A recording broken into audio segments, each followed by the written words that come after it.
Whoever got that message, you want to ask whoever? I was. Might have to sing a little bit, so. Yeah. Yeah, that's on you, Dr. Lewis, you have the Yes, background. test it. Not tonight. We haven't used this setup for a while, so. It's working, it's working. It's working, it's working. Okay. Thank you, person. We apologize for the audio issues, anybody listening on Scribe. All right, we're gonna go into the consent agenda, which is before each of you. I would entertain a motion to approve.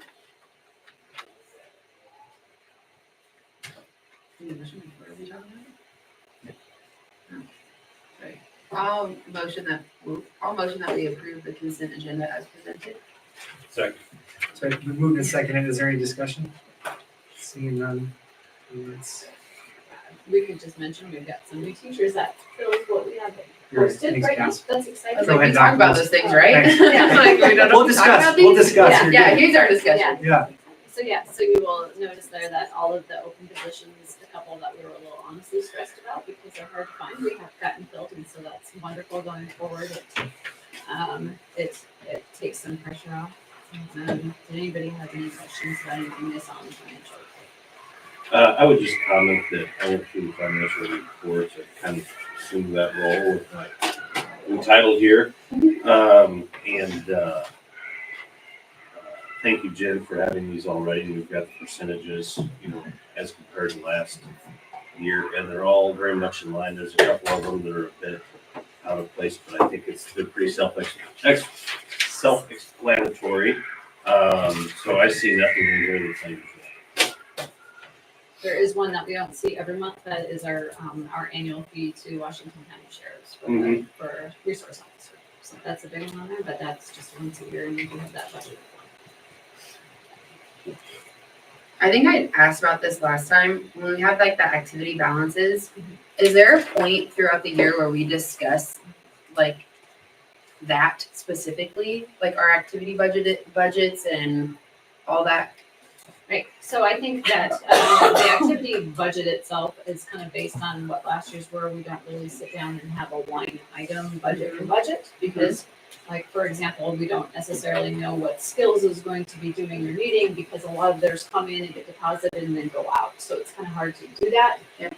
But what we probably need to do is start taking a more careful look. We talked a lot about the activities in general, the athletics, where we made a bigger transfer this last year. So we kind of talked about that through the budget process, and that kind of came out in August or September. But it might be time to look a little bit closer at that and see exactly what, because I can run a nice long report that's many, many pages long about what goes in and out, just fluid through that account. But it's been a little bit in the red more recent years, because we've added programs. Things that come out of that didn't before would be like the swim pull-up and Strive, what we pay for that, and Huddle, and all of those things have kind of really been added into that lump of athletics. So that's why we increased that last year, but we really need to do a better job through the budget process this year to look at that one in particular. Everything else is kind of like a flow-through account. Yep. And this one is too, but our activity ticket sales, like the family passes and the student passes, our sales were off this year. They were down quite a bit, but we still have all the costs of those events, including, officials and everything get paid out of that account. So probably needs to do some deep soul searching, that's all that is. Yeah, soul searching. Yeah. So would that be something that we would talk and as a board or as a committee, It or? probably would really flow through the finance committee first, and then come out when we do that budget workshop in August, before that August board meeting. But we can do some finance committee reports throughout, because finance committee will really start looking at those preliminaries when we do district level budgets building level budgets in April. So pretty much April, May, June, we have meetings throughout those times, so we can start throwing that in there and bringing that up in the reports as we move forward through that year. But yeah, it's something we really haven't line item budgeted like we do everything else. So. Okay. Question. Council. Anybody else see anything in the financials? You have a question about? It's pretty straightforward, like Matt said. And then Yep, you see the resignations and hires in there. And with that, since there's been a motion and a second already in discussion, we can go into voting. Chase Craggle, Yes. Brian Locker, Yes. Matt O'Daniel, Yes. Shannon Wilmot, Jason Art, Yes. Cassie Plus. Yes. Perfect. Motion carries. Item number 4, curriculum reports. We'll go with first grade first. So I answered those questions that were kind of given to us, if you just want me to kind of roll through those. So the first one was asked about a multicultural aspect, and I kind of, yes, there it is. So we have lots of that happening throughout our first grade classrooms, throughout the school year. Our language, arts, math curriculum, they have characters in them that kind of hit different multicultural aspects, and then as well as social studies, we hit lots of holidays, and teach about those, like Martin Luther King Jr. Day. And so they're given the opportunity to learn about different cultures and things through that. What do we want our students to learn? Obviously, we need to hit the Nebraska state standards, and we've gone through all of our language arts as well as math curriculums to make sure that we are hitting all of those state standards. Our curriculum is very well aligned with the standards. How do we know the students are learning? We assess 3 big tests, or 3 times a year, the big test 3 times a year. So we have fast bridge, early reading, fast bridge, early math, and then math growth for reading and math as well. And then throughout the year, we are using teacher observations and additional assessments when needed. And then we use those assessments to drive our teaching and our differentiation to make sure that we are hitting all of the standards needed and make sure that kids are learning.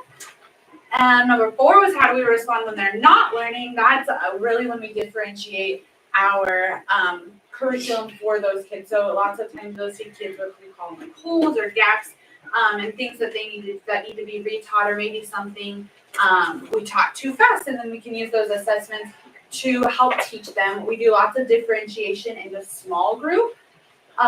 New this year in our reading small groups, we have based our groups on skills rather than level. So if they're missing a specific phonemic awareness skill or a phonics skill, we're teaching that and kind of filling in that hole, rather than just assuming a group of kids is all at the same level and missing the same information. So like I said, lots of differentiation there. We are pulling that directly from those assessments to find those holes in base, or to group our students. Number 5 was how do we extend or enrich the learning? So I just kind of talked about how do I fill in the kiddos that have a hole or a gap. So then it's also just as important to challenge the kiddos who the information easily comes to. So again, differentiation through small groups. Right now we're working on place value, for example, in math. And some kiddos are still working on just looking at single digit numbers, and then I have some groups that are working on double digit numbers, and then I'm challenging those high groups with triple digit numbers. Some kids get manipulative, some kids get a variety of manipulatives, some kids are expected to do it mentally. So it's just kind of basing it on the different groups. And then there's some other information there for you. We use a variety of sources to create engaging lessons. We are seeing a huge increase in phonemic awareness and phonics through our use of the Super Kids curriculum. I believe we're officially in year 2, right? We piloted a year, and then this is year 2 of it. We're loving the improvement that we are seeing with that. We use technology, especially in like 15-minute bursts. We don't expect kids to sit on an iPad, and we don't want kids to sit on an iPad, but we are being able to use that during small groups, which is really effective and helpful for us. And then, like I said earlier, all 3 of us first grade teachers differentiate both reading and math, using curriculum, using manipulatives and things like that to teach the material and ensure the kids are learning.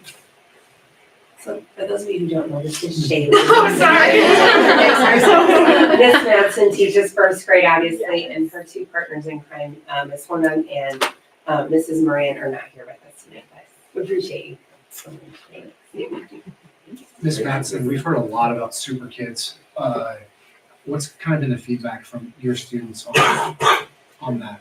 these kiddos are so engaged in Super Kids, and so right now I'm also doing letters training, which is a big training to teach teachers how to teach reading. And the big kick right now, right? The big thing right now is switching from what we call guided reading into the science of reading, and Super Kids is very much aligned with the science of reading, and so we're I don't know how to explain this into like littler words. So I say phonemic We can understand. You can pretend that you're in first grade class. So there's like 5 different pillars. There's phonemic awareness, phonics, fluency, vocabulary, and comprehension. And so the science of reading is all based around all of those. So phonemic awareness is just hearing the sounds. Phonics is putting the sounds to letters. Fluency is how accurate and efficient you are. Vocabulary, we know what that is, knowing the meanings of words, and then comprehension is understanding the story. And Super Kids very much aligns with that, and it is very effective in increasing kiddos' fluency, because rather than just expecting them to memorize the A, can, like those easy, simple words, or sight words that we see a lot, we are actually teaching them how to sound out the words, and so that they are able to stretch out bigger words or sound out bigger words quicker and more efficient than just asking them to memorize a word. So the kiddos love it. The teachers absolutely love it. It's shown, if you look at our data, that shows that it's effective as well. So. And I will say, Ms. Matson and Ms. Christensen are taking that letters training, which was partially funded, or a good portion of it was funded by a private donation to the district to do the training. And we So, talked about that quite a bit last year. Yeah, We were on and this then time to talk about it. these two wonderful ladies then have been providing trainings to the rest of the staff. So it's been a great process. Love Yeah. that. Any other questions for Ms. Matson? Thank you for being here. Thanks very much. Thank you. You're welcome to leave if you would like to as well. Thank you. Just say you're welcome to stay. Thank you. Mr. Daigle, I'll let you introduce yourself. I'm Eric Daigle, first year here, happy to be here. I promise to use little words, like she said. Just a shop teacher here. So multicultural aspect, for the most part, that is something that I'm just bringing in this semester, because in the past semester I didn't have this class, so this semester is when I'm bringing in different types of home features, different types of home styles that you see.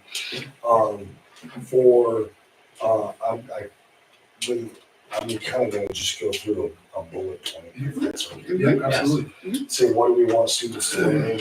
I'm going to rattle this off very quickly, so I apologize.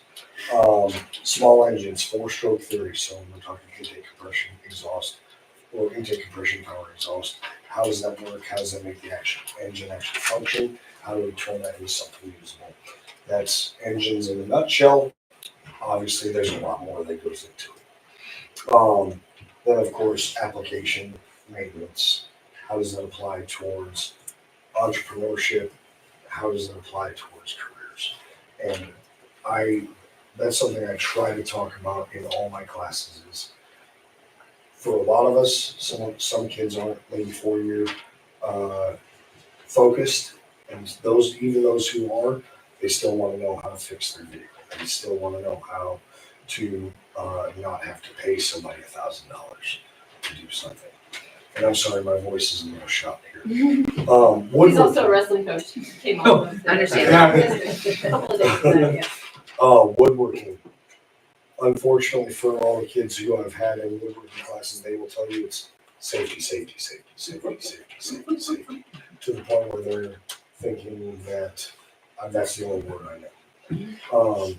We talk about safety and operation for every single tool, but by the time they come out of even the basic technology class, I'm sure Parker, you can probably attest, you know fairly well how to run basically every tool in that shop. Yep. Right. Home and auto, once again, safety. Check this for fall and spring winterizing. Get yourself set up for both winter, and then what do you do in the spring? Do you get, gutters, roofing, plumbing, electrical, oil, tires, etc.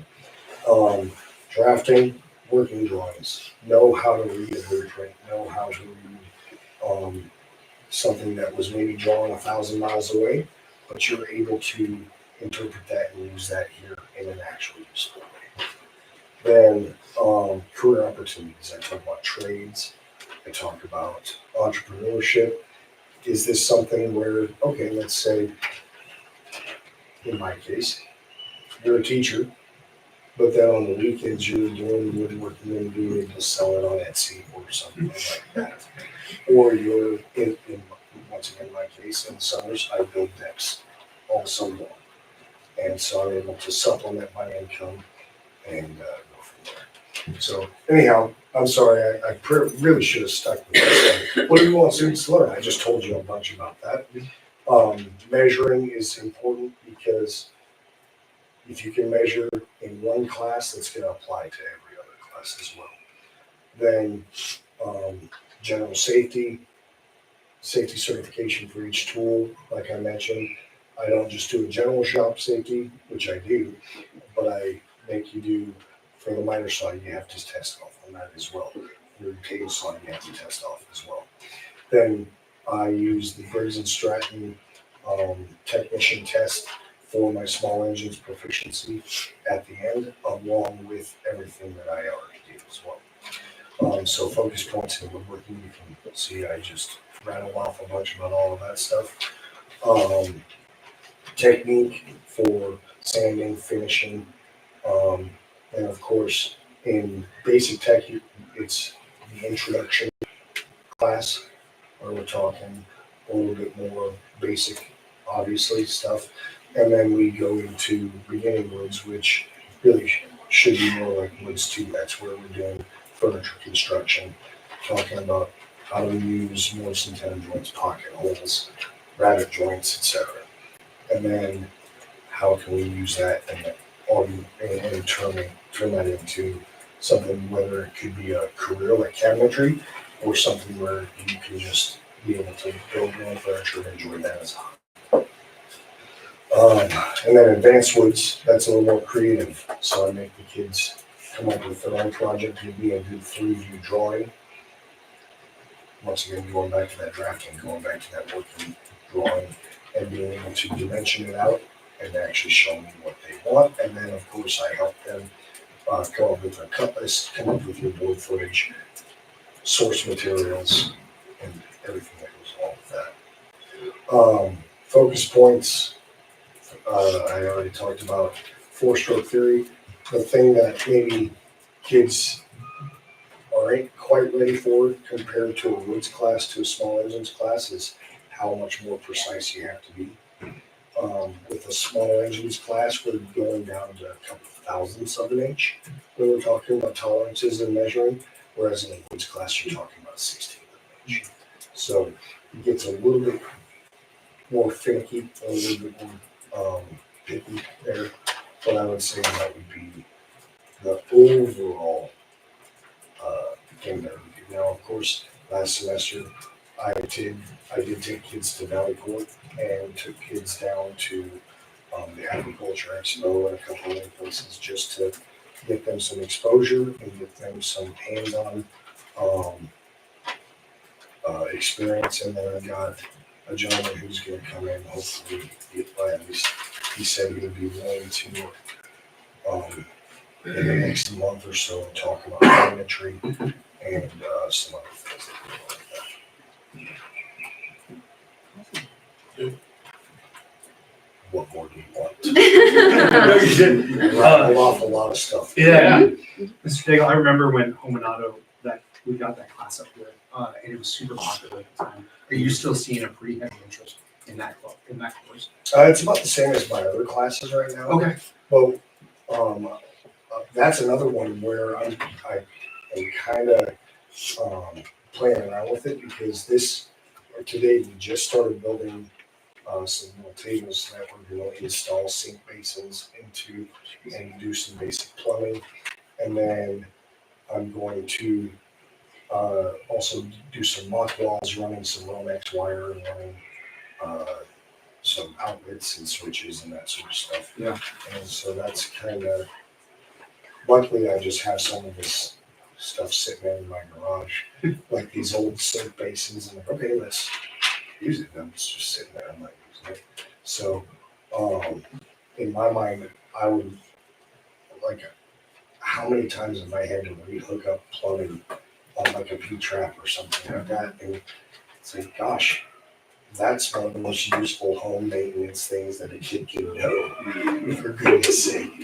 So that's kind of what my thought process is, and then we'll go into even items like drywall, patching, spackle, patching holes and that sort of thing.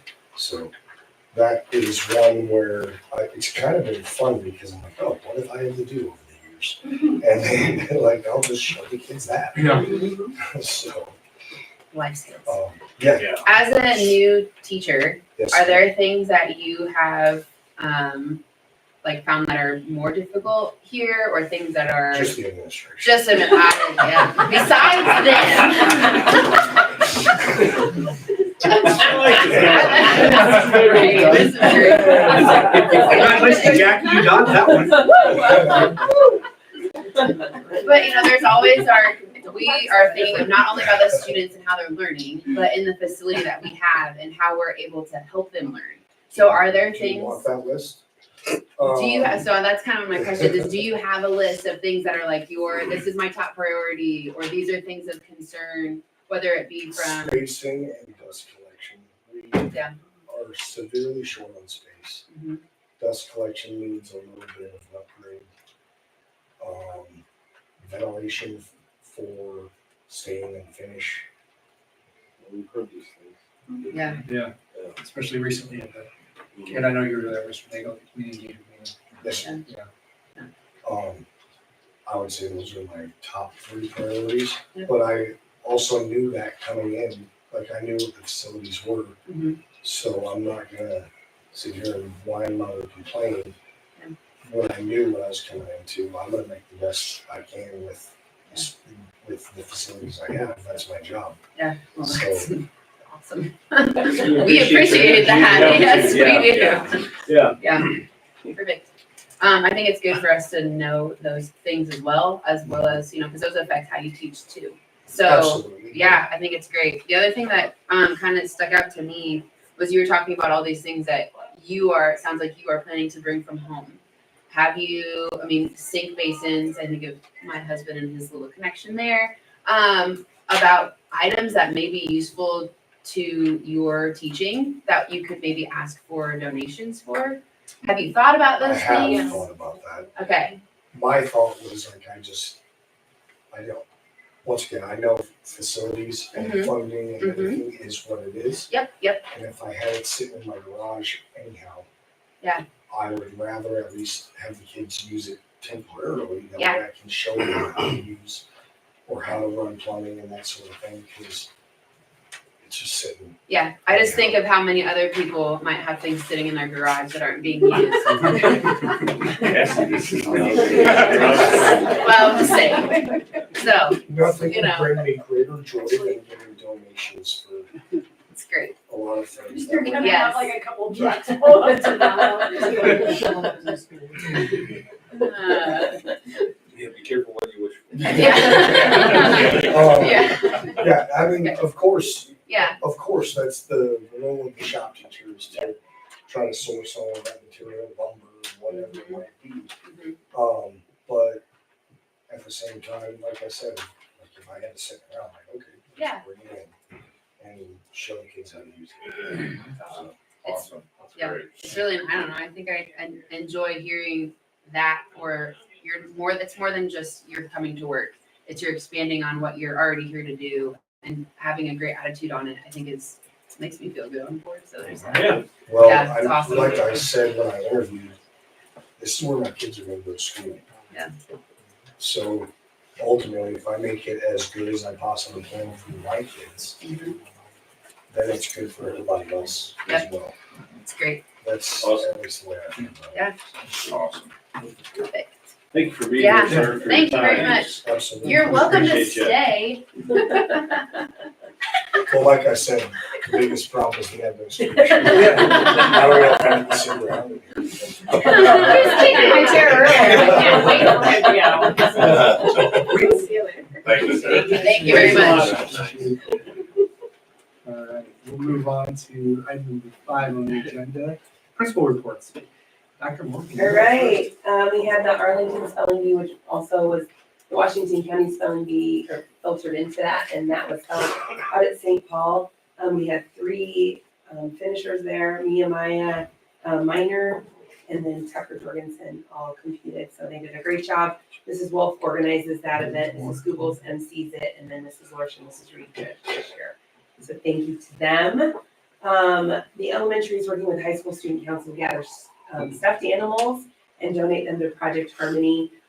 This was a brainchild of Mrs. Rowland, and we are probably gonna talk about it too, but I'll steal your thunder. So she came and presented it to the elementary, so we're having a teddy bear off. No, we're trying to collect the most unstuffed animals. And There's a so bunch out in the office. if there's a you're bunch, yeah, right just out in on the your corner way in. here.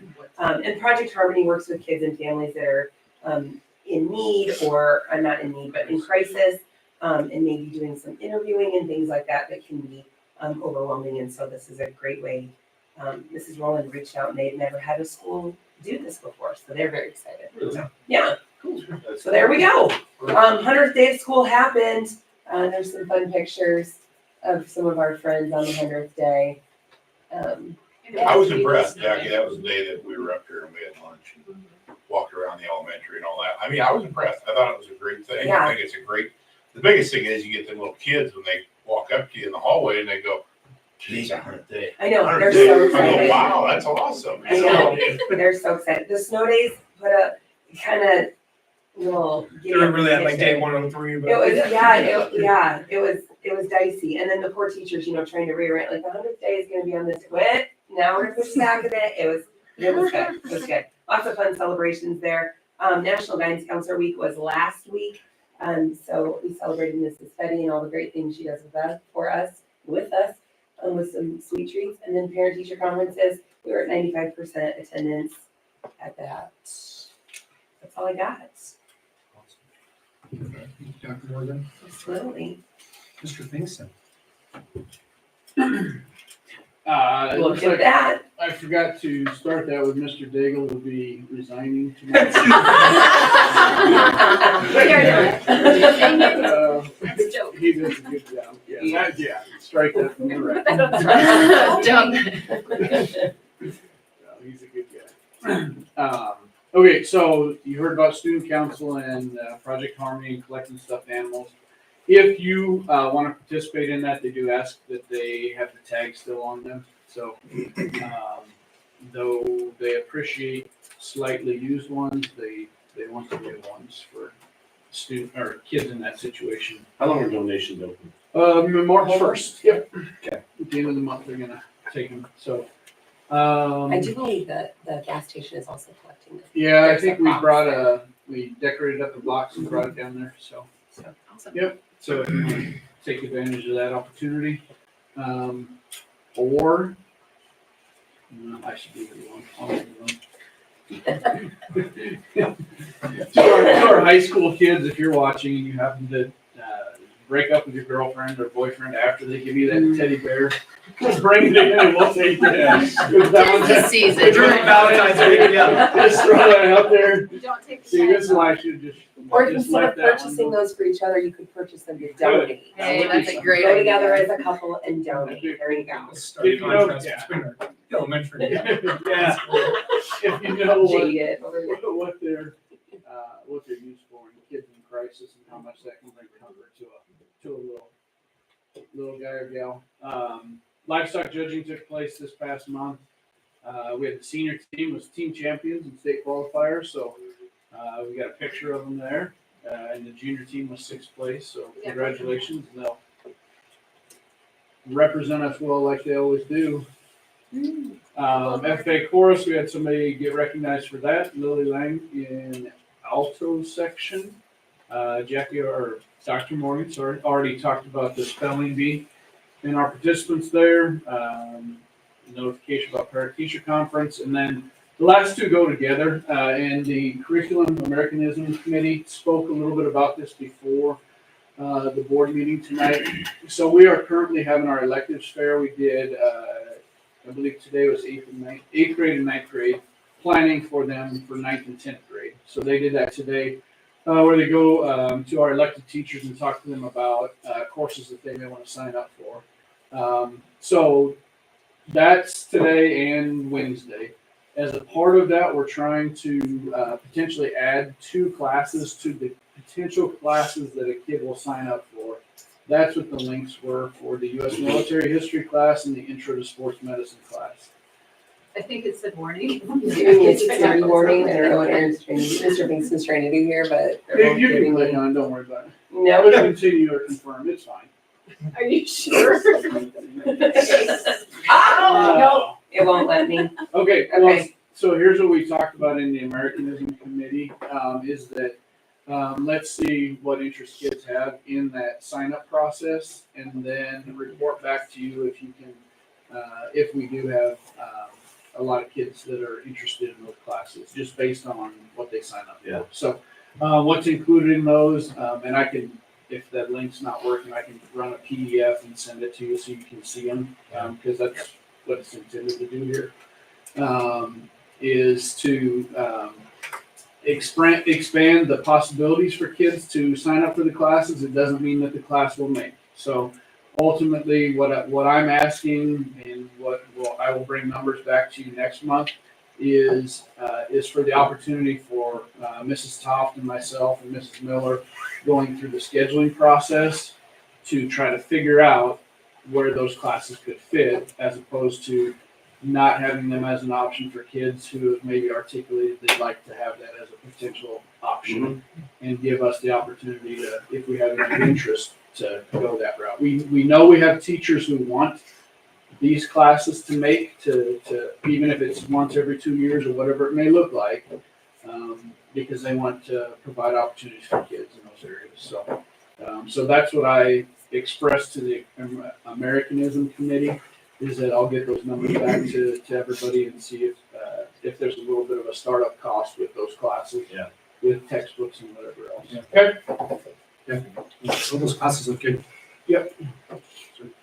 And I will, I'll make a note to run PDFs of those and send them out to you so you can see Yeah, good. just kind of the feedback we've gotten from kids to this point, and the sports medicine one is it would meet a pathway, so you can see that. Learn Okay? about that. Yeah. Yep. Thank you, Mr. Vincent. Mr. Shada, just in time. Not why it was running the show. Yeah, you're sitting in your seat. Where were you picking up trash from? I'll send it to you. In his defense, there were a few more people here earlier, he had no choice. He's a good man. Happy to share. This time of year, we highlight a whole bunch of our activities, but before I get off, congratulations to our wrestlers and qualifiers there. So we have Colton and Braxton on the boys' side, and we have Khalees and Brooklyn, thank you, on the girls' side. So that's this week. And then Lizzie Meyer for swimming. We'll get the final events, I think, tomorrow. How that all shakes out for her and the swim team there. So, according to coach today. So, we're gonna come really quick into the competitive season of FBLA and FFA here. So I'd like to highlight these groups and their hard work here. This is a picture from the fall, and just their trip to Providence, and then coming up April 11th to the 13th to the state conference. SLC, we're going to take about 45 kids there. Some of these great people are sitting behind us here. Kevin's the state reporter. Josh Handler is the state treasurer. And a couple kids working trying to take state office again this next year. So hopefully good luck to those guys and gals there. FFA, big shout out to Aaron Fuchs, West Monkeys at Young Camp. They were third place in the state in the Corn Challenge. As you can see there from bullet point 2, we're working on some field studies with Neutrina and Mike Monkey and Monkey Farms there. So some good hands-on practice right there for those guys. And then there is a ton of different things as you scroll down there. So as Mr. Finks had talked a little bit about too, they've been both very active this time of year. A lot of these kids are doing lots of different things. So there's some of their awards. So congratulations to those folks. State FFA is April 3rd to the 5th. And then the banquet is the 29th. So if you want to make that, that's always a fun end of the year recap for them as well. 4/29. So, yeah, put it in the calendar. My daughter won't tell me the night before. The next fun thing here coming out at the very end here is that the musical is coming up in March, the 15th and 16th. Friday night show at 7, and then 2 shows on Saturday the 16th, 2 and 7. Excited for that. Back to the 80s, which I watched some of. Oh, they did this several. It's really a long time, over a decade or so. So I was in a class where they were showing some old highlights there. So I don't know if any of you guys that are past graduates were in that. I don't remember. Okay. The 80s. Back to the 80s. So, yeah, we host some big games this week. Along with we talk about wrestling. So sub-district girls basketball is here tomorrow and Thursday. District final on the 23rd, and the boys start districts next week. So it's been a crazy finish. So good luck to all those folks. This time of year, definitely. A lot going on. Yeah, and the junior high girls played really well tonight, so it was fun to watch. Awesome. Thanks, Mr. Chair. That's always appreciated. You're welcome. All right, agenda item number 6, superintendent's report. Dr. Lewis. Sure. The first thing on my report is the Arbor Family semi-annual usage report. So you can kind of take a look at that and see what we're getting for the money there. If you look at our utilization breakdowns, we have a total of 21 referrals, which is a little bit ahead of where we were last year. I think even at the end of the year. So you can take a look at that and what month those referrals happen. So we have referrals in June and August, and then October, November, December. For a total of 21 there compared to the previous full years. We're ahead of track on the semis there because they gave us full years. So if you look, it kind of compares to coming back from COVID year. If you would look at what our usage numbers are there. Definitely have a need. We do buy on-site hours with Arbor Family too. And our wonderful counseling team is trying to get some grant funding to increase those on-site hours. She's here 3 hours a week currently right now, and is seeing students, I think, in half-hour increments, and she's full the entire time she's here. So we're trying to get a little bit more time with that, which is really a good thing. So that's getting used to. These referrals, I believe, are just outside of school. These do not count what's happening with that on-site hours. So definitely getting our use out of that. Next item that I have is our enrollment report. So this is what we will be using essentially in the next 4 weeks or so. Option applications for the coming school year are due March 15th. And so we will take a look at these numbers compared to where we have applications and what classrooms we have room in. So we have policy that guides how many students that we allow in each section of our elementary classes, and how many we allow in 7th and 8th grade, and then how many we allow in each high school class. And so we always base our decisions on that, on current enrollments at the time. So you can see where we're at. And if you take a look at, if you look at October there, 2023, which is the October snapshot, 709, we're steady from that. Sometimes Christmas you see move in and exits and things like that. So, but we're pretty steady with where we were with the October snapshot. The reason I mentioned that one as being important is because basically a lot of the student-based financial decisions that the state of Nebraska makes for us is based on the October 1st snapshot. So I always want to come back to that and refer it. A lot of times when we start experiencing some growth again, typically we end in June with a few more students strong than where we are right now too. So not sure why that happens, but that's been a consistent pattern the past couple of years. The community engagement report. So this is what came out of our community engagement meeting, which was Monday, January 29th. So this is not posted anywhere yet. I'm gonna just call attention to the fact that the community engagement meeting that was posted on our website is only happened last year yet. So I'll have Dan add this one, so people can take a look at the difference, because they were very different styles. So I thought that was interesting too, because last year we did a lot of gathering of what people wanted to hear about first, and then structured the meeting about what they wanted to hear about, and then gave Q&A. This time it was, we were asking 4 very specific questions that the board chose at the January board meeting to get that off. So you can take a look. Caden and Ben sent this to me just a couple of days ago, 2 days before the board meeting was published. So we are also still waiting for survey data. Surveys went out to the parents just before parent-teacher conferences, and we had a QR code available to them. And if any parents are watching on Strive and you get an email from the district and you haven't done that yet, do it, because they want as many people as they can. We also surveyed our entire staff, classified staff, and then students 7 through 12 received a survey as well. So all of those pieces of information will become part of the bigger results from the community engagement meeting, and then we'll roll into a strategic plan as well. So we discussed a little bit of of this when we were having our retreat just a couple of days after the community engagement meeting, and talked about some ideas of where it looks like maybe we want to go, but we'll continue working through the process. They thought we'd have a full data report by April, is what it sounded like when we were in that planning process. So anyway, identifying the points of pride, accomplishments, and achievements. Basically, they took all of the notes of the people that were there and kind of summed them up and mentioned how many times that they saw them in there. So this is really raw data. They haven't done any coding or looked for any patterns or anything like that. So if it appeared, they mentioned how many times. If it only appeared once, it's just on the list. So you can take a look at the great feedback that we got from our community members who attended that night of what we're doing well and the things that they're excited about.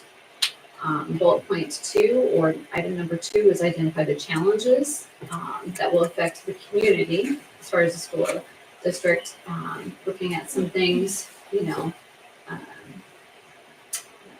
some of it is economic development, I would say, which is kind of a more of a Washington County economic development, I would say, but I don't know if we have a local one. I haven't been overly involved with them, but that's definitely an opportunity for me to grow as well and to get more involved with the economic health, the vitality of the community.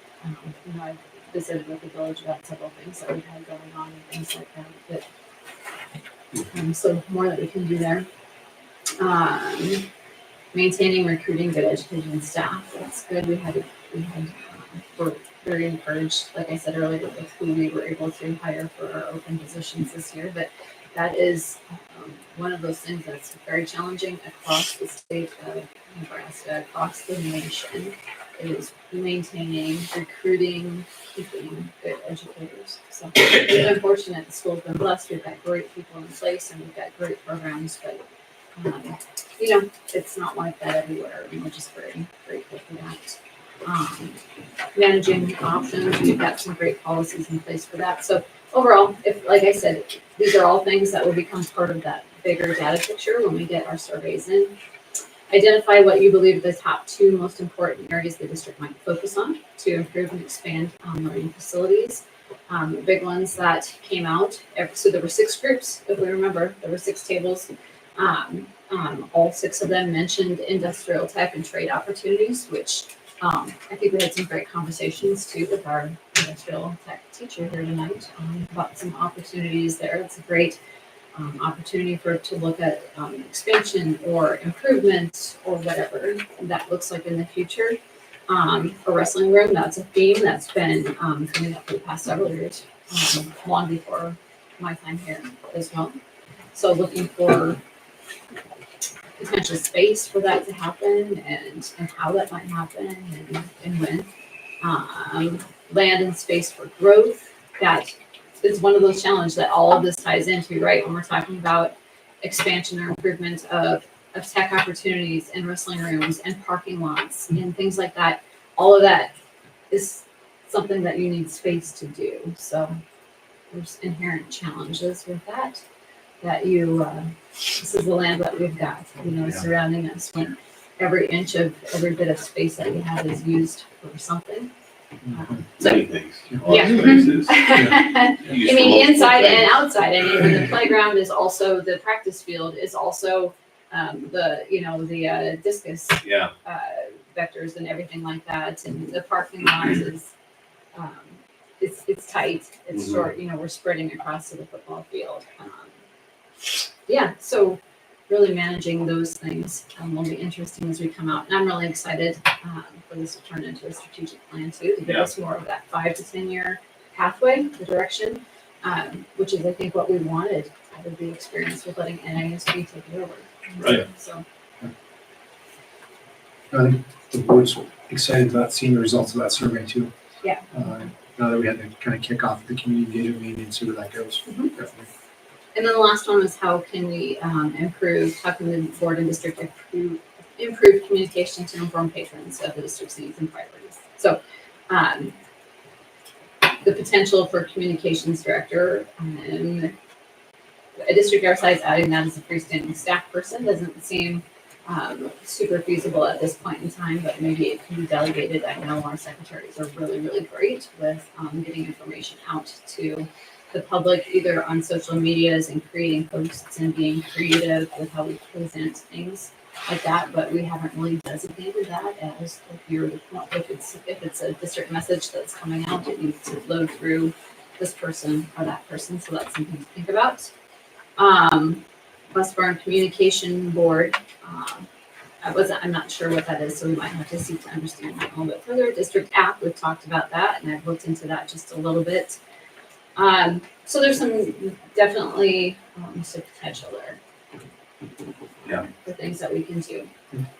We tried, but I'm in that group of people that don't show a whole ton of anything on social media. So like if someone told me that was on Facebook, I wouldn't have seen it. Things like that. So finding ways to reach everybody.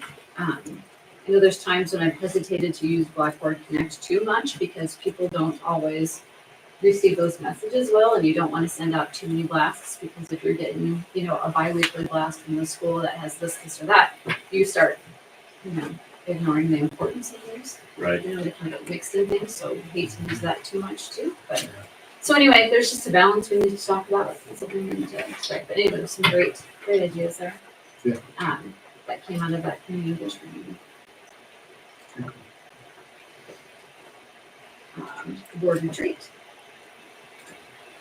which was kind of a continuation of that. And that again was our annual meeting. It was an Open Meetings Act meeting. We did not have anybody come and attend that. We hold that in Fremont every year. So what came out of that? That we discussed the community engagement meeting. It was just a couple of days later.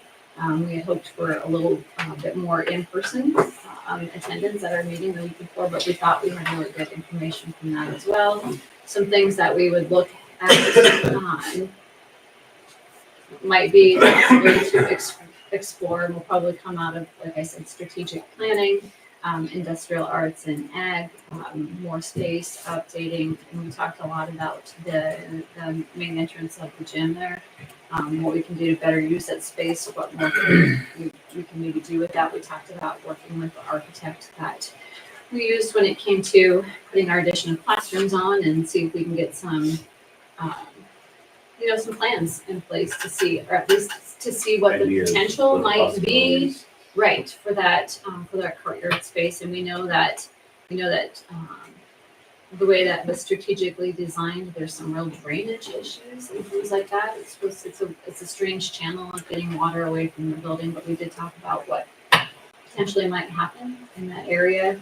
Really, without, we don't want to take any parking lot space or anything like that. So we basically would be looking at where that sidewalk is and then back into the building, which includes that courtyard and some open concrete space and it kind of backs up to the industrial arts and the athletic entrance needs. We agree and it's interesting that we've been talking about that for some time. Yeah. So that's kind of what we talked about there. And then we tabled a discussion of an action item that we have later on. So that's kind of a recap of what we need to have in our retreat. We have a report from, a final report from our rules and compliance visit. The last piece in place for that was to approve that policy on the use of seclusion and restraints, and we asked for a little more clarification in elementary schedules, but then we got this great letter at the end of it that says you are 100% fully compliant with everything in rules. Right. Which is great news. I mean, if you saw how lengthy that checklist is of everything that you have to have in place. And so for if people here listening on Striver, Rule 10 is basically the rule book that all schools have to operate by, all accredited schools have to operate by. And if you're out of compliance, you risk losing accreditation if you can't do any corrective action or anything like that. So we really did not need any corrective action. We just had one policy that we thought we had that we did not. And it's taken care of. So Good. yeah, it was great. Good job, everybody. Yeah. I did not receive the NASB update from Matt Belka. Perhaps you have them in your email, so you can get it. I'll forward it to you, but the NERC's update is attached there. And then as far as legislative updates go, it's hard to tell you what is going to happen this year. Right now, there's lots of hearings happening. I was kind of looking at the hearings that were happening just today and yesterday. And there's a lot of them, and I wonder sometimes, like, why is that one in education committee, or why is that one not in education committee, but it's sitting, in appropriations or something like that. So honestly, probably nothing new that I didn't talk about last month. People seem to be talking less about the epic tax. And there's a few things that Senator Lanahan's put into LBs to kind of usurp the opportunity scholarships that's up for recall vote in November. And so there's just some things like that in place. There's a couple more bills proposed to what they would see, make some corrections to the TIOSA formula, or to try and kind of still working on fixing school funding. I mean, Arlington did well last year. I mean, this budget year with the changes that were made on Governor Collins' plan, but there's still a few things that would make that a little bit more level for all of the districts across the state. So that's been introduced again. And once we get through kind of hearings and things like that and start getting bills brought to the floor and debate, I'll have a better report for you. I'll also attend the Legislative Issues Conference that our rural community schools hosts. And that will be about 10 days from now. I'll attend that and have a better report for that in March. Hopefully well. Short session's gonna go quick. Yeah, it goes fast. Yeah, last night, Dr. Lewis. I did, I'm sorry. You're good. The No. whole thing is just kind of a long meeting tonight, lots Yeah. of things. Thanks for all the updates. We'll move on to the agenda item number 7, committee reports. First up, it sounds like you, Community American Civics met before this meeting. Let somebody, whoever, can't remember who's the chair of that. Shannon. So we met and we talked about the math adoption. And as a committee, we kind of talked about what the teachers want. They're the ones who are in the trenches working on it. So we looked at cost, and I think that's later on in the agenda. And we fully support what the teachers are looking to do. We talked about all of the things that the school does to hit those civics obligations with holidays and saying the pledge and our business or our government classes, and a board meeting. And then Mr. Kingston talked to us about those classes that you mentioned earlier. So it was a good and informative meeting. And then you'll see an action item that comes on just later in the board meeting. Yeah. Sure, Madam Chair. Move to buildings and grounds.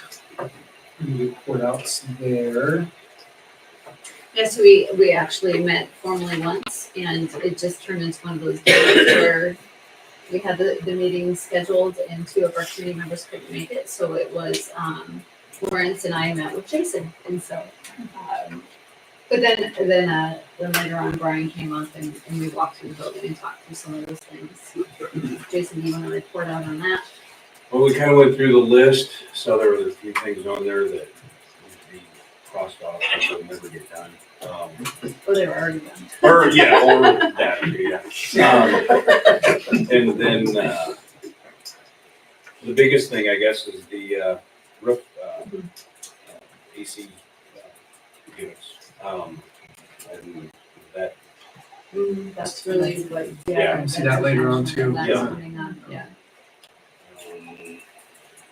did we walk around that day? We did, well, we didn't walk around that day, but when Brian, when you two came up Oh, for yeah, lunch then we that time, we walked walked around. So there's several items on that list that are under $10,000, which means like 10,000 is our threshold for board approval. So we'll kind of come with that, next month when we start looking at what's going to happen during the summer months. So, but a lot of it was repairs that need to happen in the weight room, Taking and out some stuff. the some old doors boiler there room. yet, talked about the old boiler room again to create more like overhead space and things like that. We've got it, we're able to get like racks of chairs and tables in there now, but there's still like overhead, some pipes and things that need to come down. And then it's actually, that we're exploring spaces within the building to, for our rooms requirement, which some of you heard about. And so, demoing that and create some options for some shifting of other things or good space for that as well, the storage. So, all kinds of things happening there. We talked a little bit about too, about maybe doing some more like indoor outdoor carpet, like bringing that in a little further. So we have a little less cleanup on snowy and rainy days.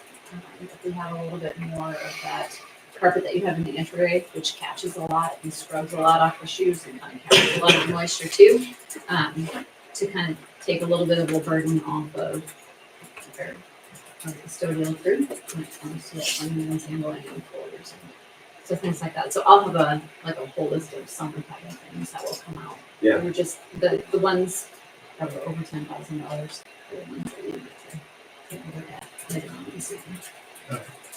We could see that action item later too. 7.3 Negotiations Committee, Mr. Chair, Matt. Yeah, I'll let you report up, because I was actually absent from the last one. Yeah, no worries. Yeah, there'll be an action item later. We'll get an update on negotiations with the ADA. We'll have a contract for action later on. And that really kind of kickstarts the whole budget process, if you will, going forward, but we'll see that a little later on. We do need to chase probably get a date on our calendar for, everything else. For Yeah, start going admin, yep. So maybe after the meeting, we'll get After. together with Dr. Yep. Lewis and put our calendars. Yeah, Yep. that sounds good. 7.4, professional development. Dr. Lewis, I'll kind of have you kick this off.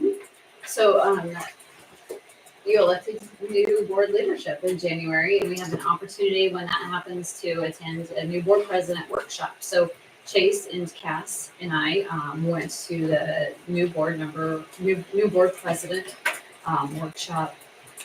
Has it been a week and a half ago? It was a week ago, A right? week ago. A week ago, yeah, a week today ago. we were there, right? Yes. So it was, I think, and NASB runs it, Marcia Herring and Stacy Higgins was there. And they just put on a great workshop. They answer lots of questions that are frequent when it comes to leadership on the school board. I don't know, go ahead and. Yeah. No, I thought it was good. I think that you take away different bits and pieces anytime we've gone to these kind of leadership meetings, and they've been really well run. I think two biggest things I took away were you got a kind of an insight into other districts too, and kind of things they see, and it makes you reflect back on how fortunate I think we are here as compared to some of the other districts and what they're seeing in their schools and whatnot.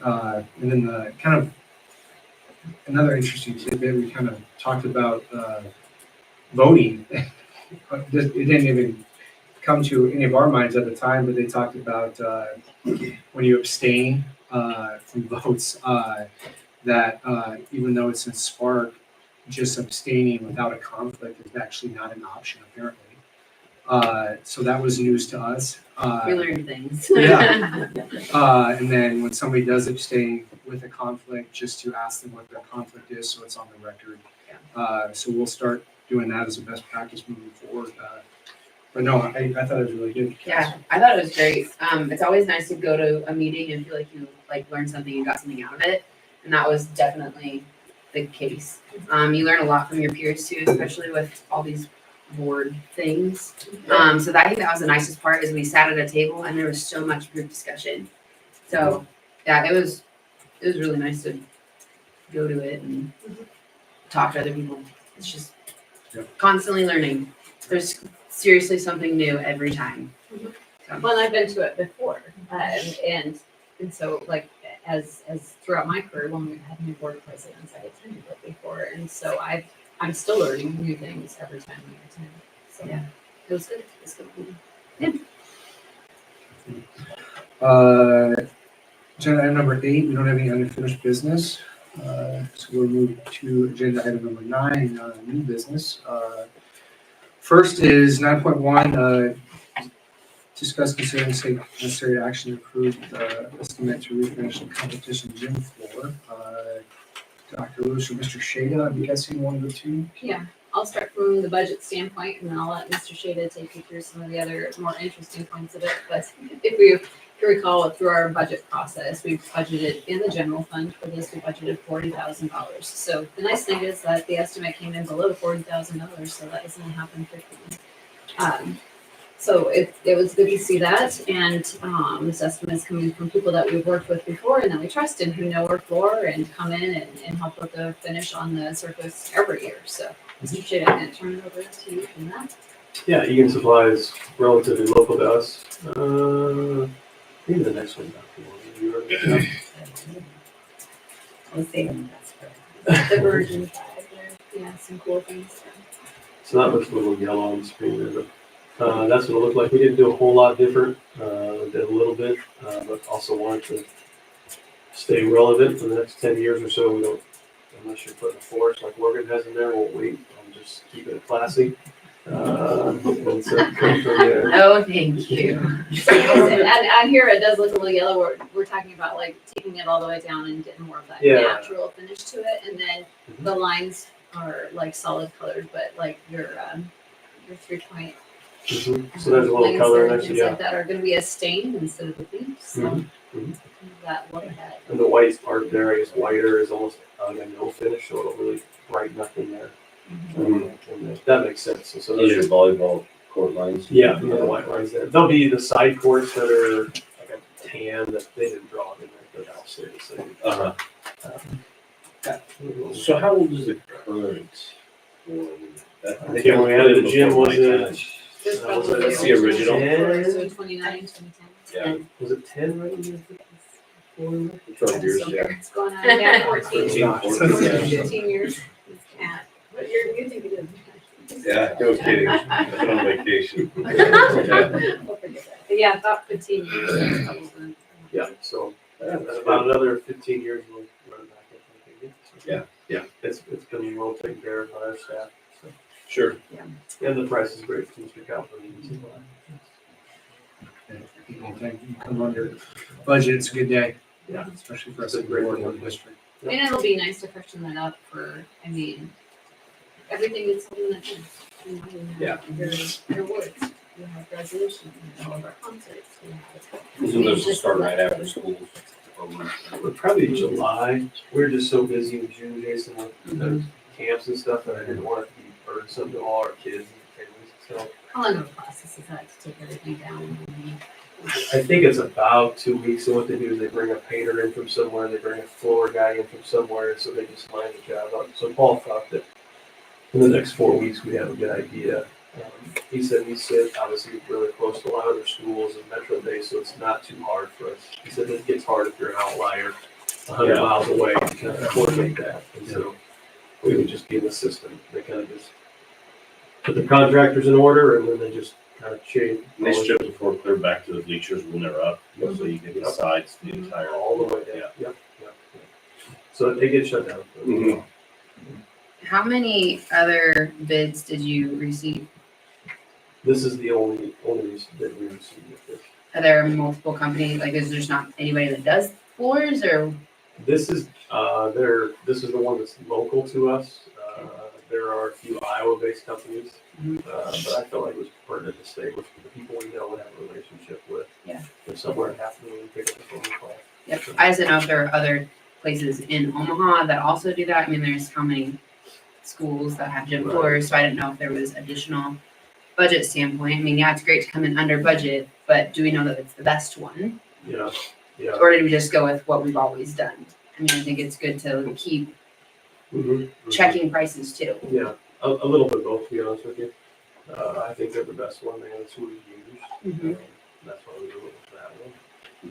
And if they're in the state, I don't know anybody else except for somebody in Iowa that other school use. Okay. So I do have like the folder from the originals, and so they were the original lowest bid in the local one. There were a few others. One who came out from Sydney, but I don't know if he's still in business. But his bid at the time was well over in the ones that were other companies. I can't remember the name of the company. But out of Iowa, their bids were Yeah. too. So Like, I get staying local, of course we wanna do that, but I think it's also to our constituents, to the community, we owe them to to look at it. Even though obviously they have a really good price, we're hoping to stay under our budget of 40,000, which we've done. That's all like great, but I think moving forward, we need to still do those bids, to ask around and see what the other options are. Just because it helps us make a more informed decision as a board. And as of right now, yeah, it's great that it's under budget, but we also only have one item to consider. So it's a little frustrating, I guess. I mean, it's great. I think it's fantastic that we're updating something and we're under budget. That's fantastic. But we don't know what the other options are out there because they're not presented to us. And I think that personally, I'll take some of the fault for this because you are not required to get 3 bids unless you're under like 109,000 is the Okay. statute. So a lot of times when we're under there, it's very difficult to get people to come in and give you bids. Yeah. When you're calling and soliciting, if you're over that, you're Mhm. required to do the advertising and Yeah. everything like that. So I mean, it's So a it little comes bit on more like of a process. Amount, like a Yeah. statute limit thing. Yeah, It's just so that's Yeah. kind of where that fell off my radar. Yeah. It's the company that we have used that comes Yeah. in, they do it every year, you know what I mean? Mhm. Like they do the surfacing every year, not Yep. something to this detail, but Yeah. just since it was under that limit or required to get 3 bids, I Mhm. didn't advise Mr. Shaver to go out and search for more. Yeah, which makes sense, and I'm sure, I'm like, Yeah, like you said, we've used them for how long? We used them last time. Obviously, when we did a bigger project, they were the lowest. I think it's just good when we're looking at, yeah. 15 years later, Mhm. it's still probably good to check in on it. Yeah. Even though it isn't Mhm. over that Right. amount where we have to, Mhm. I think we still owe it to our community to do that. So, it's a big item. It is very good. Okay. Yeah, any other questions for Mr. Shea or Dr. Lewis? Okay. With that, I would entertain a motion if anybody wants to. Yeah, I'll make a motion to approve the bid to resurface the gym floor to be paid for from general fund budget. I will second. Moved and seconded. Any discussion? All right, let's vote. Jason Everett, Yes. Cassie Weston, Yes. Chase Credible, Yes. Brian Lunker, Yeah, Matt O'Daniel, Yes. Sherry Wilmot. Yes. Motion passes. Agenda item 9.2. Discuss, consider, and take necessary action to approve special education student services director contract. Dr. Lewis. Right, so this was a position that was approved by the board to add this as a staff member in January. We did our advertising, we had a great internal applicant, interviewed her. She knows our students, she knows our families, she knows our processes, she knows our program, she knows our curriculums, and she is very well versed when it comes to IEP law and things like that. And so we're pleased to offer this contract to Ms. Stark. just needs approval from the Board of Education, especially since it's the first time. That's why it's kind of a standalone and it's not like the rest of the administrative contracts. So, yeah, she and I went over the contract language. Everything is in line with not principals, but with like that director position. A few of the pieces that apply to principals and myself were taken out of the contract language. It's a 210-day contract, so it's about 10 days shy of the principal's contract, more aligned with what curriculum like this. So it's kind of along that. We look at it as far as not principal, above the amount of days for the teachers. So we're excited. We're excited. She's excited. It's gonna be great. Dr. Morgan's Someone's excited. really excited. It's gonna be great. Well, and now that 504s have to wrap into that, and there's some other things that come out every time you go through a sped law. So you can come something out. And for clarity, Dr. Lewis, this is 3/4 of the 75%, 80% is reimbursable by 80%, yeah, 80%. 80% is now reimbursable, but it's always in arrears. So Right. next year, will be the first year We'll that see we that. pay for that, and then the Mhm. year after that is where that comes in. But all of our sped expenses now are at 80% reimbursement instead of the between 40 and 50, which it has been. Yeah. Some years you struggle to get 40, and some years it was closer to 48 or 49, but now it's statutorily has to be 80%, and that was part of the governor's financing, school finance bill last year, but I think it actually hung in that Christmas tree, I think, last year. Yeah. So anyway, so that really makes it feasible for us, knowing that, number one, you've got a lot of things that come into place when you're talking about sped too. So you talk about maintenance of effort, which means you're required to spend more money every year on sped, which is like contrary to what we think about things, right? But if you don't spend at least as much or more money on special education than you did the prior year, you kind of get put on notice, and you have to be careful. That's one of those things that they Yeah. don't want you to. They don't suggest you are legally required to spend more money every year in special education. We did have some. This sounds strange too. We did have some savings because we don't have students in like special schools anymore that were very expensive to us.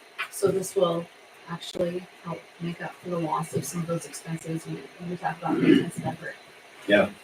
So, A lot of moving parts right here. yeah, Make there this are a lot great of time moving to parts. It is a great take time to this do step. it. It is a great time to do it.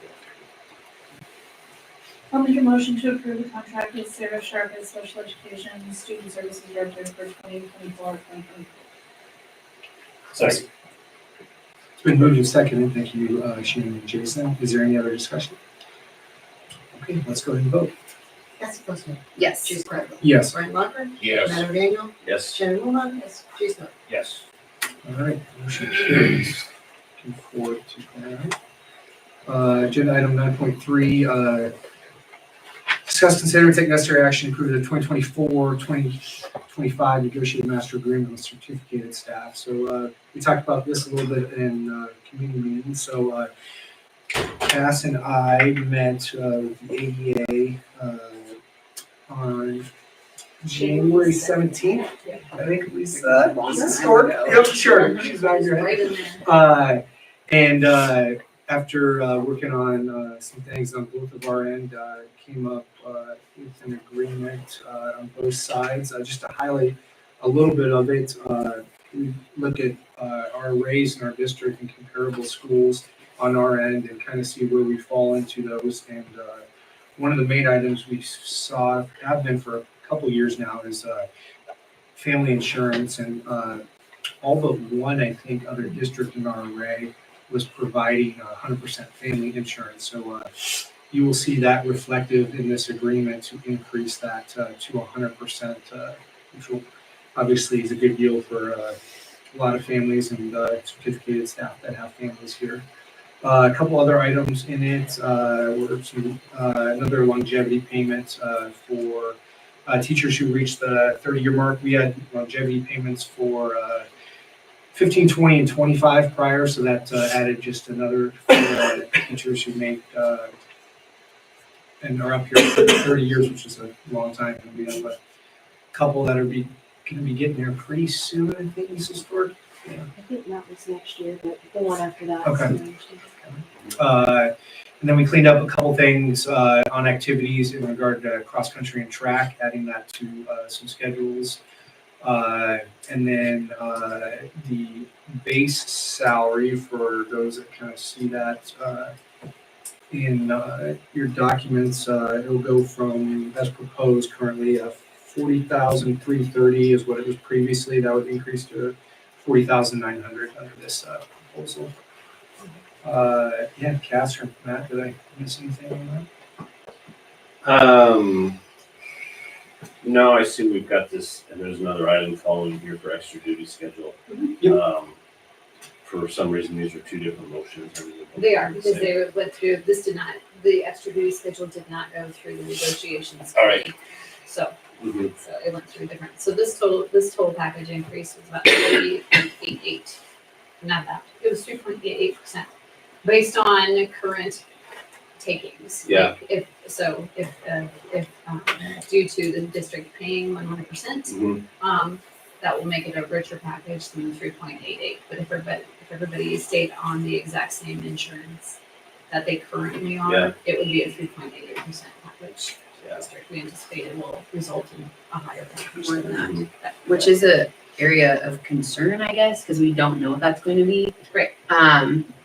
But it's also something we felt was really important to offer moving forward for negotiations, to our teachers, looking at different schools in the area. We thought it was really important, and we've been working on getting there as a Yeah. committee for a long time. I am new, but yeah, so that was nice to get there. The only other thing that was really But, and I think in here too, so we get everybody to 100% insurance, and, one of the ways we were able to get there, thanks to the teachers, so we're no longer going to offer cash in lieu for those that are not taking or those that were grandfathered in. So everybody that is employed at the school, whether they are single, single spouse or family, can receive 100% of their healthcare premiums paid. So it's a good agreement. I was obviously on from the last meeting. Cass and Chase did a great job of buttoning up. So well done, guys. And it's good movement on the base salary too. Yeah. It's good movement on the base salary. With that, I'll make a motion to approve the 2024-2025 negotiated master agreement with the certificated staff as presented. I'll second that. All right, thank you, Matt. It's been moved and seconded. Is there any discussion? I think seeing none, let's go ahead and vote. Chase Credible. Yes. Brian Locker. Yes. Matt O'Daniel. Yes. Sharon Wilmot. Jason Arp. Yes. Cassie Plus. yes. All right, motion carries. Agenda item 9.4, discuss, consider, and approve changes to the extra duty schedule as determined by committee. Matt kind of touched upon this, as did Dr. Lewis. This was brought to us originally in negotiations, and since it wasn't part of the negotiation process, they kind of formed a committee, and Dr. Lewis, I'll let you talk about that. Right, and so language that goes along with Appendix B there tells us about the process that we should go through when we're making changes to the extra duty salary schedule. And so that's what we did, like if you, let me see here, scroll down a little bit to right there. Oh. Maybe I missed it. Anyway, it says that you form a committee. The committee needs to consist of people on the, that are coaching activities and coaching athletics. So different things, sponsoring activities, coaching athletics, the member of the administration team. So Mr. Shada, I'm going to turn it over to you a little bit. We got the committee going, and Mr. Shada and I talked about some items that have come up over the past couple of years that have been hot topics that we know needed some attention to the extra duty schedule, and kind of reviewed maybe what we're not doing at all, and we don't anticipate doing it again. And so I'll let you talk through the couple meetings that you had with those folks. Yeah, I just appreciate the committee. It's not, it's just people want to help each other. Nobody loves to be on a committee where we talk about people's pay. And so we appreciate those folks doing that. You'll see that we have added an assistant FFA sponsor, and so that'll be something that Ms. Agler and I went together at to hire for next year. That's over in category I, which falls in line with the assistant skills. We also looked at adding, but we did not do it this time, assistant FBLA. The lead sponsor did not desire an assistant at this time, and so whenever that Mrs. Covert desires that, that's something we would obviously offer to her at the size of her group. And so that's great. We did, if you look over at category A, we did split the wrestling position, so we won't look to hire a head girls and a head boys. We have head boys, we looked at hire the head girls itself there. What it said before was just head wrestling. It was non-specific. Yeah. So now we have head girls wrestling and head boys wrestling, which is the biggest change there. When that was created, clearly, a long time ago, we did not have a girls wrestling program, but yeah, they've both experienced some growth in the past couple of years, so. And some of these things have just lived on our document for a really long time, so they just get updated as life changes and events change. So the other thing you see is that multimedia streaming, which is Strive, was lower. We added that 6, 7, 8 years ago. Obviously, we don't need to talk at length how great that program is for our district. So that took a pretty significant jump over to category D and D there. The reason it moved that much, it's a year round. It's year round. It's K-12 pretty much coverings. every home game. It's activities. It's all of those things. So it's really grown to the point where it needed to definitely be moved on that. The amount of time that goes into that is significant.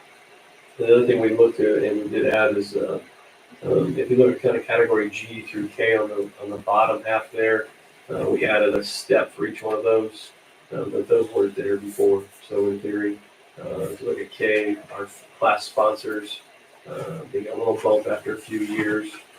They were not getting a bump before, nor was category J. Category I, the 9th year there. Category H gave them a 3rd year. So just to be honest, a very small token for them working hard for that many years and running those groups. In some cases, they're getting a very nominal fee increase, but it is at least we felt as a district, thank you for your hard work and working for that many years with those groups. So, questions there? I think it was good to update this. Yeah. Just to better reflect what's going on. Yep, so as a board, we have a recorder, a secretary of the meeting, those notes were then shared out with the entire staff, so there's not, hey, why did this happen or that, and all that stuff is shared out with all teachers, so. Yeah. For clarity purposes. We'll look to kind of meet once a year as you guys kind of wrap up negotiations, and if there's things that come from that we'll take directive from, the school board, and, as you guys work with the union too. Thanks for the opportunity. I would entertain a motion. Make a motion to approve changes to the activity schedule to mixed-use master agreement has been. Second. Thank you, Shannon and Jason. Second, is there any discussion? Okay, let's go and vote. Jason, Yes. Jessica Rosen, Yes. Chase Carter. Yes. Brian Locker, Yes. Matt O'Daniel. Yep. Shannon Wilmot. Yes. All right, motion carries. Agenda item 9.5, discuss, consider and take necessary action to approve HVAC replacement of gym, concession, and library rooftop units. Dr. Lewis. So this came out of the Buildings and Grounds Committee. I think we talked about these a couple of times now, so we know that the rooftop unit that sits on the gym right now is basically not functional.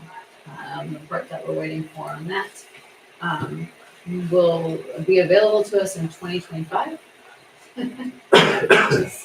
So we are, it's a computer component and we can't get it.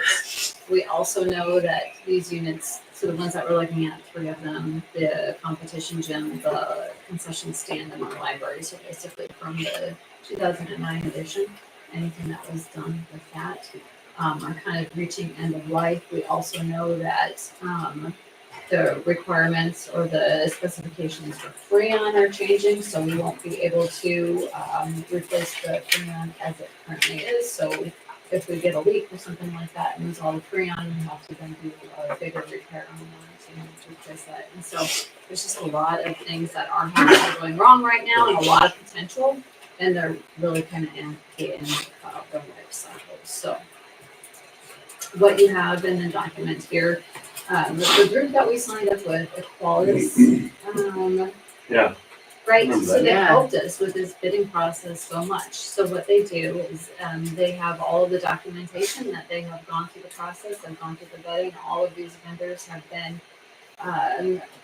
part or approved with them. They've got the volume that they need, that they know that whoever submits a bid can take care of the project and handle a lot for us. So that for me, that takes my plate, takes off my plate going out for qualifications and for proposals, the RFPs and RFQs that take a long time for a project of this size. So within a couple of weeks, we had proposals. So the two proposals that would take care of that they had available to take care of all 3 units. The first price is for your units.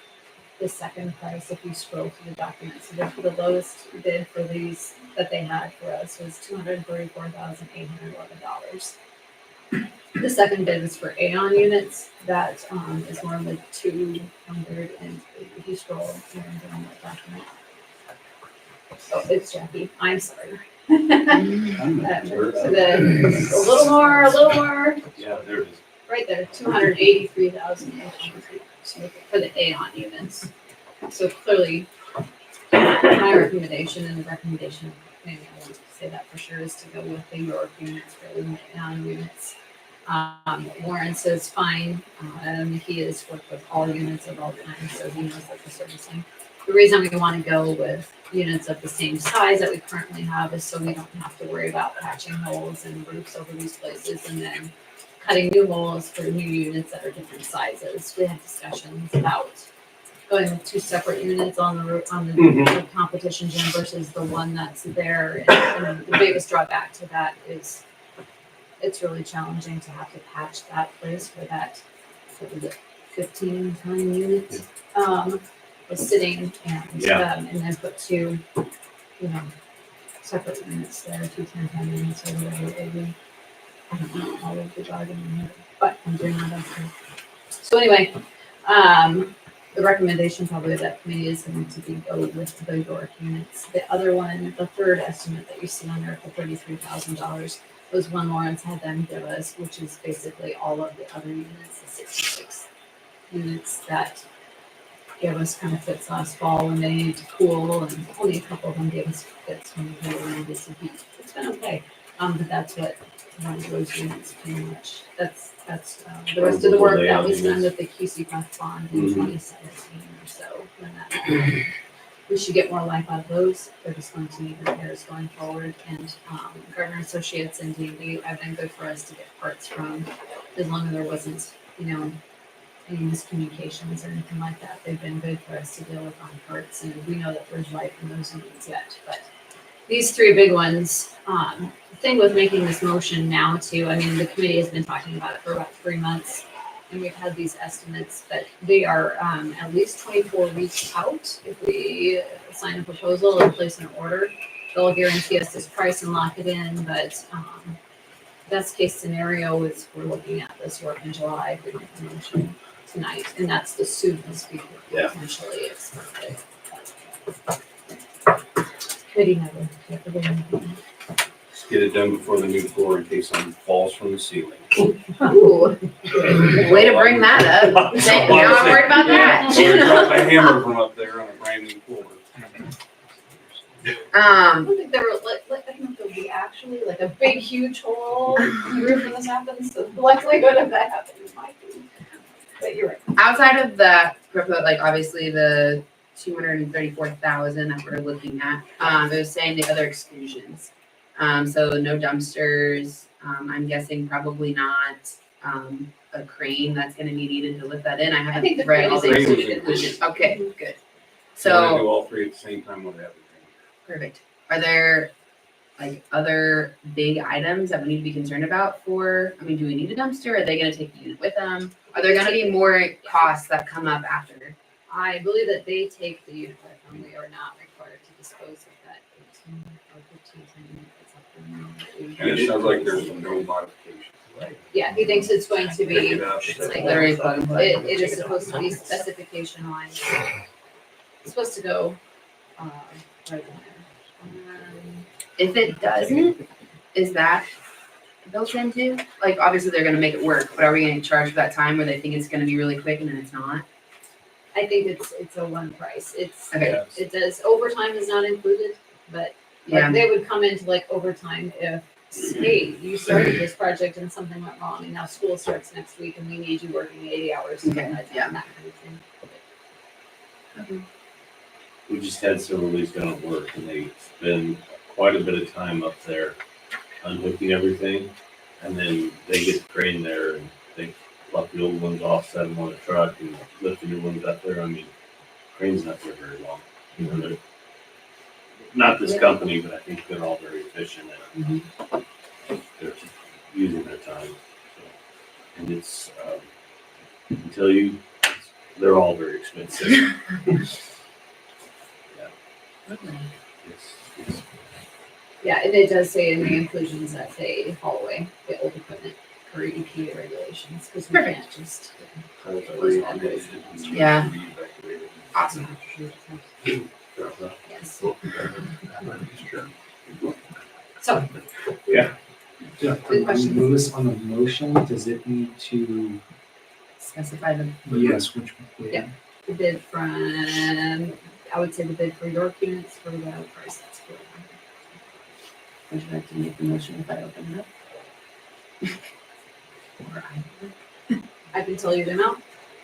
I have the amount, but we should probably list the name of the company and what else.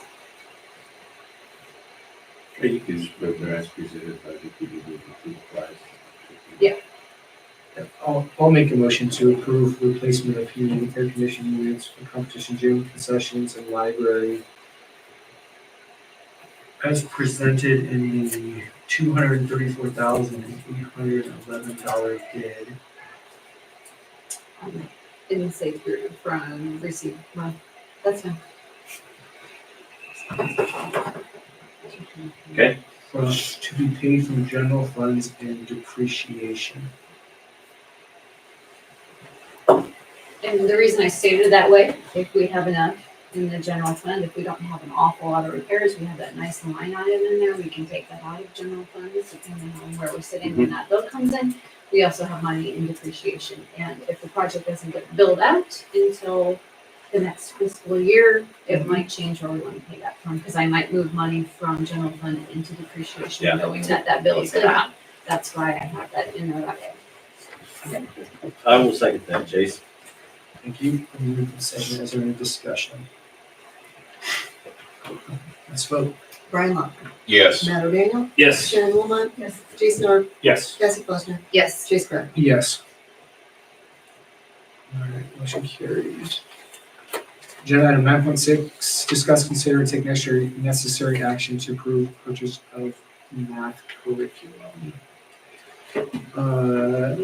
Dr. Lewis, do you want to kick this? Yeah, well, this came out of committee today. It came out of a lot of actual curriculum work by the teachers and staff. And the curriculum committee has met on this twice now throughout the process, really to talk in depth about what the elementary did when they were doing their pilots and the reviews, and what the high school did. So the curriculums that have been selected here and gone through committee this evening are basically continuations of the great things that we already have in place. The teachers are super comfortable with what we're doing. Our math scores are one of our strongest areas. We had lots of growth in that last year. They stand up really, really well in the state, and so they didn't want to make big changes. Plus, they like the curriculum they're in.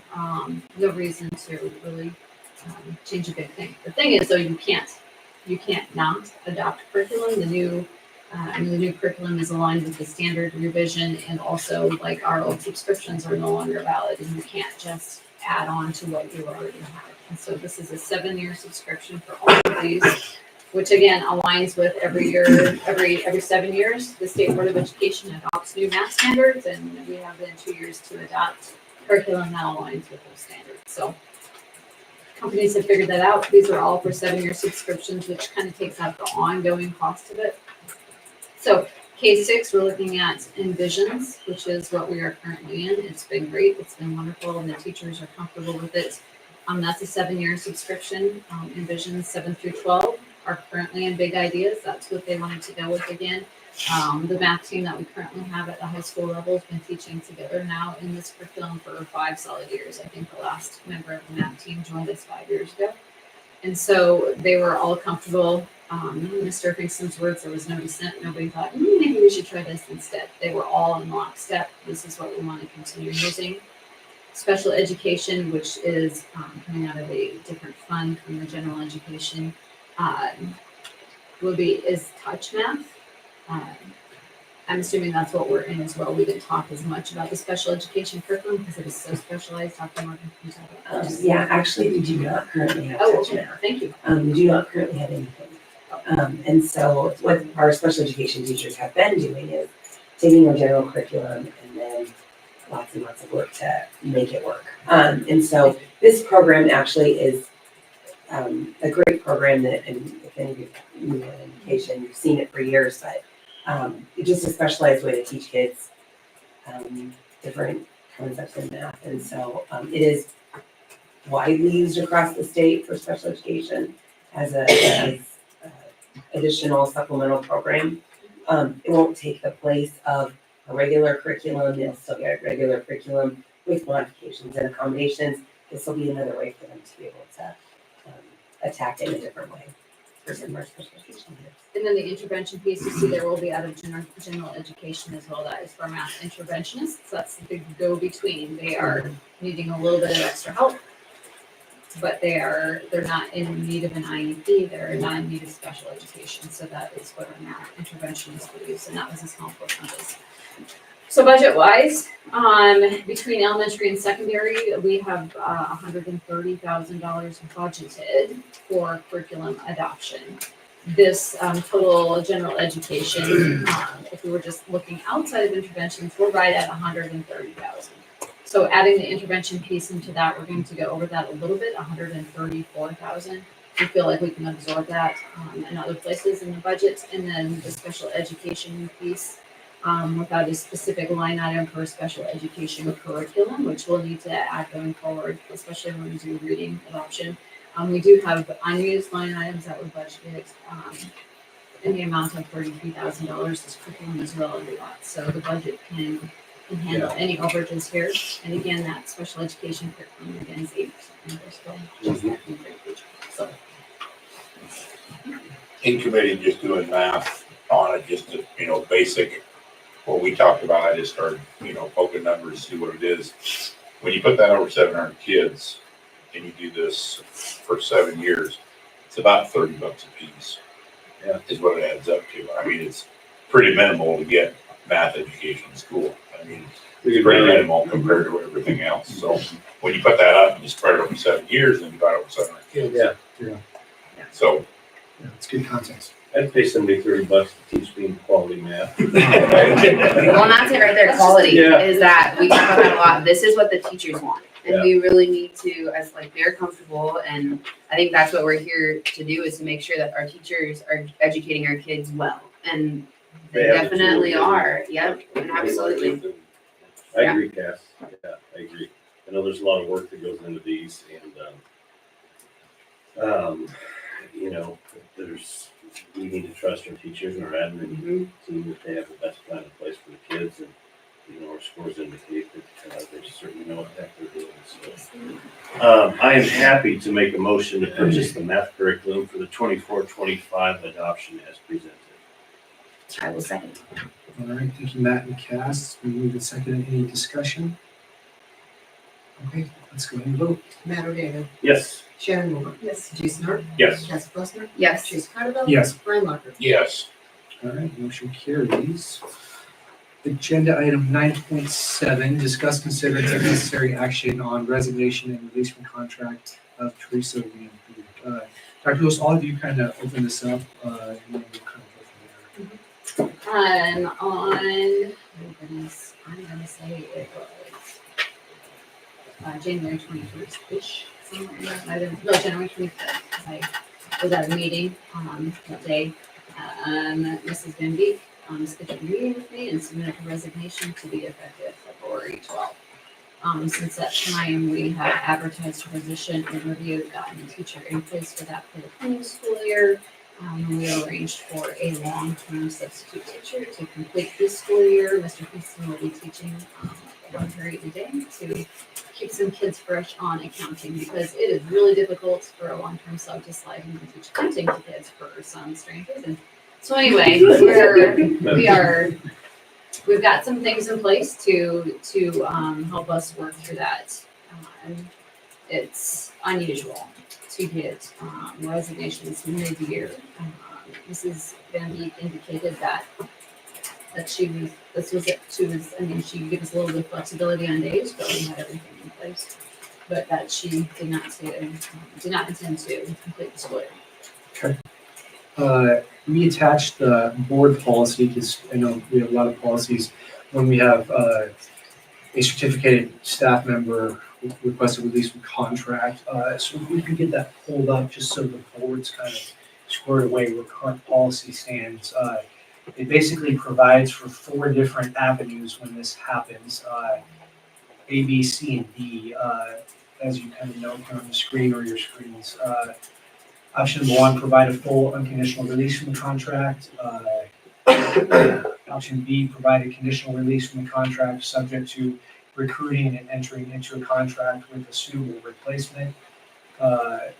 Option C, provide a conditional release from the contract subject to recruiting and entering into a contract with a suitable replacement and negotiation of terms with the resigning teacher for reimbursement of the district's expenses and costs incurred for recruiting, advertising, interviewing, and other expenses incurred and obtain the replacement. While there will be no penalty for release from the contract, a certificated employee may not be given the requested release absent agreement on the certificated employee paying such expenses and costs. And the last option number B, not granting a release from contract. So we thought it was just important that we put that policy up there. But I think for this, it's good discussion as a board that this pops up, certificated staff member wants to be released from the contract, just kind of talk about it and kind of impacts it may have on the district and what we need to think about for our students and kids kind of going forward. So I'll kind of open it up for anybody who wants to kind of talk about just this policy we currently have and what it looks like going forward. If it's all right with you, Mr. President, I'd be happy to open this conversation. Yes, please. You know, I've given this a lot of thought, and Shannon, so this is the 3rd time now that we've had, since I've been on the school board, that we've had a teacher leave in the middle of their contract. Were you here for the prior 2 or just the prior 1? Just the last one. Okay. Yeah, so this has happened 3 times now, and I think this is less of a conversation about an individual employee than it is what's happening in the bigger picture here. All 3 of these people have been recruited by, I assume, and went to work for the NSEA. Okay. And all 3 of them left in the middle of the school year. Okay. So I got to think that for whatever reason, you know, it's upsetting to me that somebody that's, you know, the NSEA is obviously the organization that represents the teachers throughout the state, right? That they would come into a district and actively recruit an employee of the district that they know is under contract to finish the school year. Must be a hell of a job, is all I can think of, because of course these teachers understand that they're under a contract, and if they leave, they risk losing their license if the board doesn't release them from their contract. Yet they're still willing to do it. You know, in this case, Mrs. Van Beek, today her last day, Today was her last day. is going to be her last day. Understanding full and well that if our board doesn't release her from her contract, she'll lose her teaching license. So her career is obviously no longer. They would suspend. I did some research. Suspend. They would suspend for a Okay. year if that was the course of action that the board. Yeah. So to me, it's more about why in the world is the NSEA coming to our district and pulling our teachers out of here. I mean, Mrs. Van Beek was just teacher of the month last month. You know, So I gotta look at this from my position as a board member that was elected by, the parents and the taxpayers of this district, I'm supposed to make decisions in the best interest of the district. You know, one of the things that was identified in the community engagement meeting was the difficulty to hire, recruit, and maintain staff members. The prior two times we dealt with this, we released the teachers from their contract. They came and spoke to the board about what they're doing, and we did that. I'm not sure that's the best decision to do anymore. I think we became or will become viewed as a weak district and somewhere where they can go and get the employees that they're looking for. Do they really have the best interests of our kids in mind? Does the NSCA really have the best interests of our kids in mind if they're gonna pull a teacher out in the middle of the school year? My daughter's not in their class, but she has been. No against Mr. Finkston, but he's gonna be teaching one of those classes, right? Is that really the best thing for the kids? Why would they do this? From sitting on the negotiations committee, I know that the AEA gets help from the NSCA as they should with their contract language. We talk about this every year. The district is expected to fulfill their half, their side of these contracts. We're expected to make our payroll in time, make our contributions to retirement funds, provide our health insurance as the contract says they are.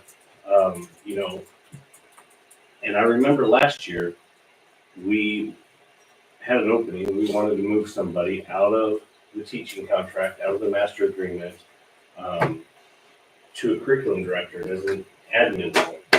And members from the AEA were opposed to that, and they made that very quickly and very vocally that they were opposed to it. And it put some people in this school in bad spots, very emotional spots, and we almost lost a really good teacher because of what happened. We were not given the grace, okay, to alter the understanding or the language or not follow the contract to do what's in the best interest of our district. Yet we're being expected to release this person. Why?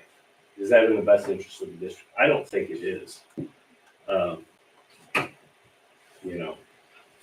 I think we have set a precedent here that we're weak, and if they are looking for somebody, they would probably call us and recruit from Arlington.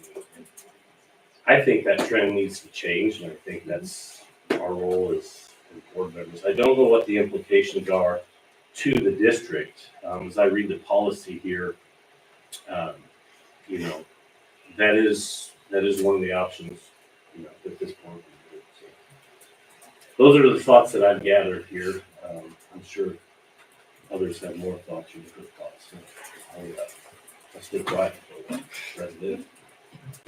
Thank you for that, Matt. Anybody else want to have any thoughts on this or want to talk about it, discuss it?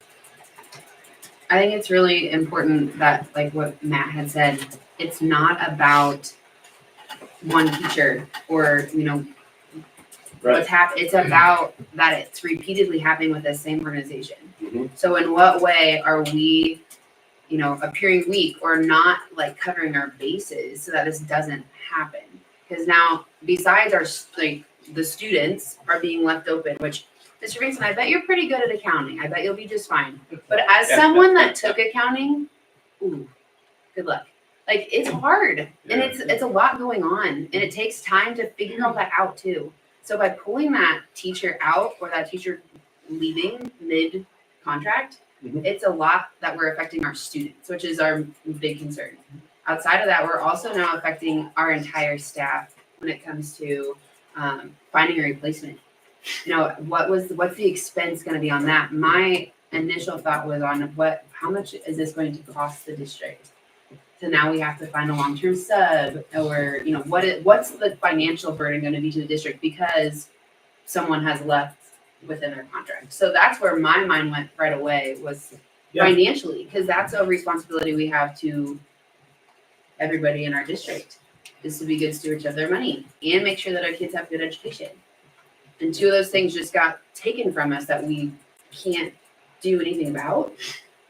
I think I would agree with Matt. I think we need to do something so that this doesn't keep happening. But what is that? I'd be curious, we have, I'm gonna put you on the spot here, we have one teacher on our board, who's been in you've been a teacher underneath the master agreement for a different district. Does this look unusual or a different policy that you've seen? No, it's not out of the norm. Yeah. In my experience, it just doesn't happen often. Mhm. I don't know if I've just been in districts where they're a little bit stricter about going to option D. And it hasn't happened. And that's like, I think it's not really good, happened 3 times in our district. Yeah. Yeah.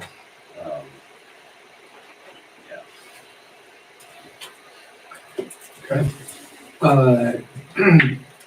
Yeah, I'll echo some of the similar statements from Councilman Matt. I think it's always a concern when we have a certificated staff member leave in the middle of a contract that they signed, that they would be committed to students up here.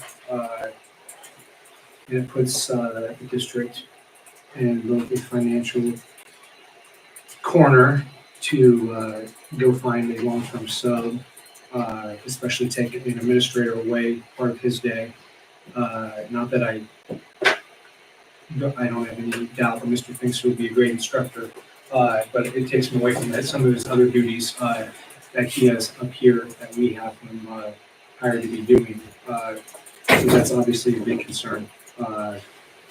Yeah, it might be good to go around the table just because this is pretty important when we have certificate staff member leave. So, Brian, do you have any thoughts? Well, I just echo on what you guys said. I mean, I think the biggest thing is, if we haven't signed the contract and do all this stuff, I think, there needs to be some accountability to something.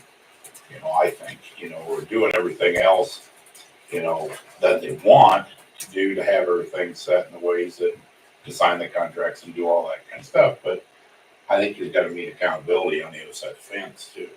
So, I mean, if it's something that they really want to do and they're going to do that, then it's something that they need to think about too. It's like, what's the,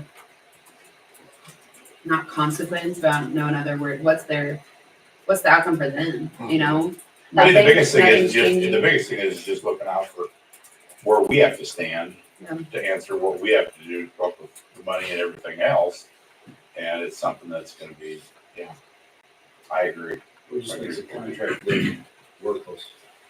Because you guys all go to a lot of work to get all smoothed out what everybody wants.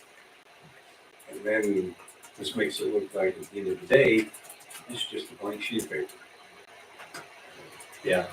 And I would also submit, and we don't know this because we haven't heard, but directly, but I can't imagine in this case that, part of me is concerned that not releasing, in this case, Mrs. Van Beek from her contract, will bring, hardship to her. I don't know. Because her license would be suspended. But I kind of have to assume that going into this, any teacher would understand what the outcome could be. And I think that they've accepted that at this point, that they've taken the position, they've accepted that this could happen, and it's not really a priority to them at that time. Makes it easier for me to be opposed to this, so we don't have to deal with it in the future, hopefully, for a long time. If it was, fill in the blank company doing the same thing, coming in and recruiting our employees, I'd feel the same way. It was, think of anyone. They consistently came in here and asked our staff to break their contract to go work for them. I think that's the big thing right there is we have had people that have, Yeah. they have submitted their resignation, but they are still completing their contract. Sure. They're still completing the contract that they signed at the beginning of the year, which we hope I would hope everyone would do. So it's more of like why, to me, it's how do we keep this from happening or prevent it from happening moving forward, really? She's already left. Like this contract ensures that you have a place to go to work. But on the other side, it ensures you have an employee now, keep track of the kids. For X number of days. And then all of a sudden means nothing. Yeah, I can't support that. I talked about the policy at the start of this, so before we kind of continue forward, this policy gives the district and this board discretion in basically 4 different avenues. Shannon, I know you said similar type policies at other places. Does anybody think this policy needs to be revisited, or are they the discretion that's provided here in the options for the district a good setup as is? Because I think that's an important point here while we're discussing this. Yeah. When was the last time this was We revisited? scrolled down, last year, about 2 years ago. It came up for revision, and you'll see too, then it's like also based upon, the statute and rule 27, so, which is 2%. Dr. Liz, I'm not gonna ask you for your opinion on this, but is there an angle or information that we're not looking at from a district standpoint that could bring harm to the district one way or another? We have the finances worked out already, as far as the situation goes, how many days of the contract have been fulfilled and what the obligation to the district versus, up to that point in Yeah. time. So we already have arrangements made for that. So as far as like financial, like, we're not going to lose, because her last day was today. So we're paying her through this day, which was like day 100 and whatever. Right. You could tell me like 100 and, I don't know, Lisa. More than 100. 101 days.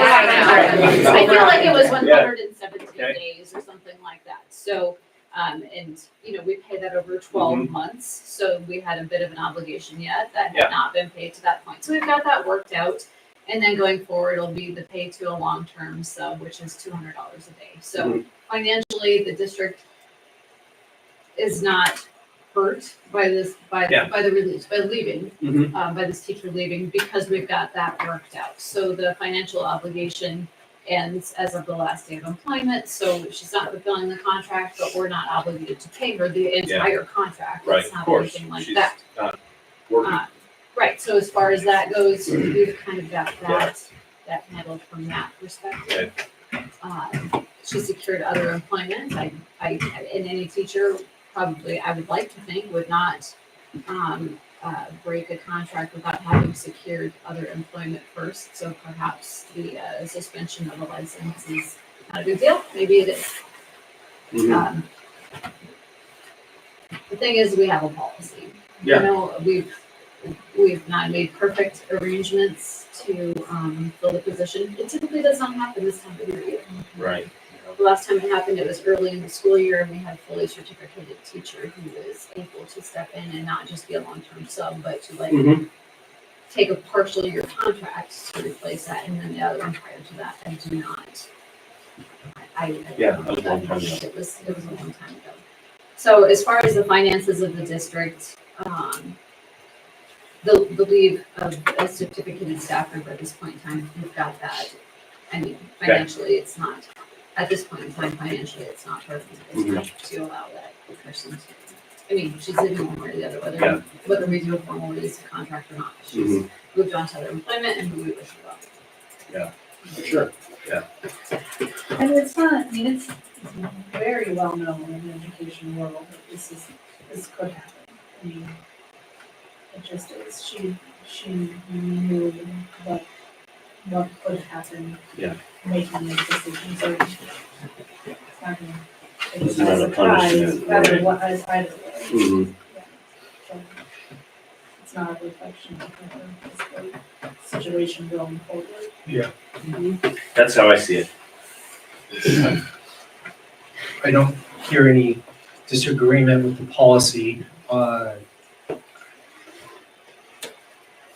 With that, I will make a motion to accept resignation and release from contract request for Mrs. Teresa Van Beek effective February 12th, 2024.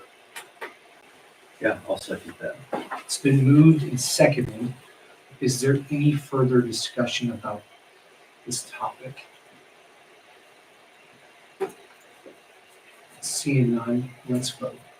Shannon, Yes. Jason Mark, No. Cassie Posner, No. Chase Carter, No. Brian Walker, No. Matt O'Daniel. No. Motion fails. And we have no items for executive session. We will adjourn the meeting at 9:11 p.m. If you guys are wondering if you get extra credit for coming to the extra long board meeting, ask these two. That answer is. We're in the county.